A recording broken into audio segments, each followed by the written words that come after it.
Imagine a land of towering pyramids, golden palaces, and an empire that ruled with an iron fist.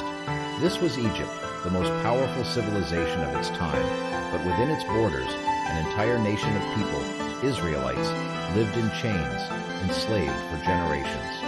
Their cries for freedom reached the heavens, and God chose a man to lead them to deliverance. His name, Moses. And trust me, this guy was not your typical action hero. No sword, no armor, just a staff and a whole lot of faith. Moses wasn't a king or a warrior, just a shepherd who had once fled Egypt.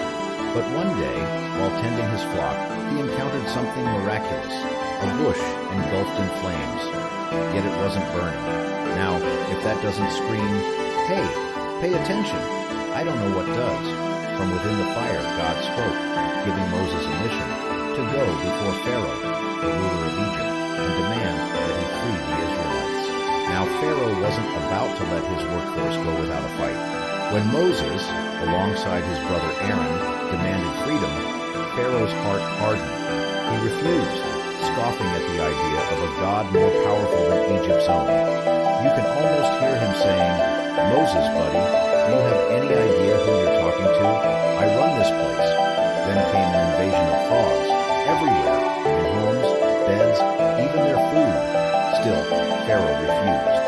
Next, gnats swarmed the land, followed by relentless flies, tormenting the Egyptians day and night. It was like nature itself was revolting, but Pharaoh not impressed. Then, disease struck.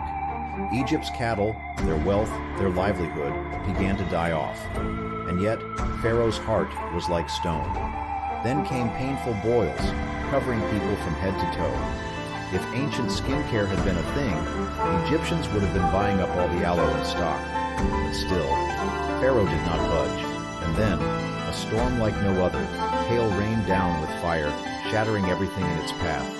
Crops were destroyed, livestock killed.